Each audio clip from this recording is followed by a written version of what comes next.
High বন্ধুরা, আমি সঞ্চালি। আমার চ্যানেলে সবাইকে স্বাগত জানাই। আশা করছি সবাই ভালো আছো, সুস্থ আছো। আজকের এখান থেকে ভিডিওটা শুরু করলাম। প্রথম থেকে শেষ অবধি ভিডিওটা দেখতে থাকো বন্ধুরা।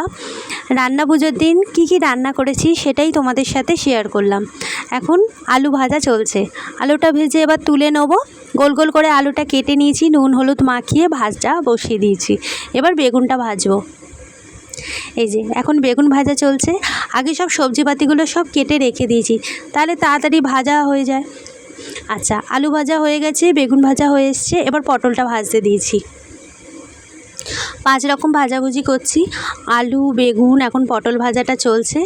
আর এই যে আলু বেগুনটা থালায় সাজিয়ে রেখেছি।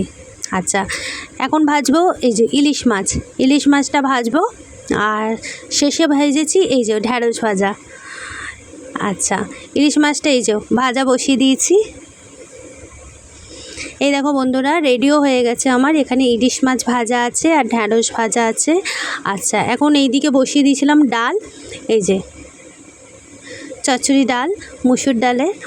আর এইদিকে বসিয়েছি, এখন দুধটা গরম হচ্ছে। জানি, বুঝতেই পারছি, দেখতে অসুবিধা হচ্ছে, এত ধোঁয়া উঠছে। পায়েস করছি, তাই এই যে দুধটা গরম হচ্ছে, এখন দুধটা বসিয়েছি। আচ্ছা, একটু নারকেল ভাজা করব। এই যে এখানটা নারকেলটা কোড়ানো আছে। এটা নারকেলটা একটু চিনি দিয়ে একটু ভালো করে একটু নাড়াচাড়া দেবো। এখন প্রায় বাজে রাত 2টো, আর আমি রান্না করছি এখন।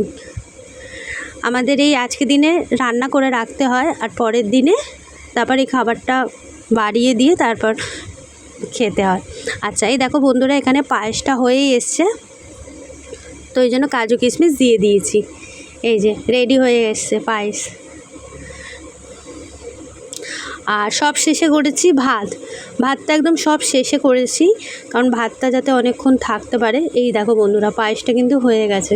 খুব ধোঁয়া উঠছে তো, গরম তো, এই জন্য। আর এখন নারকেল ভাজাটা চলছে। আর এই যে 1 হাঁড়ি ভাত। আজকের মতো ভিডিওটা এখানেই শেষ করলাম। ফিরে আসবো অন্য ভিডিও নিয়ে।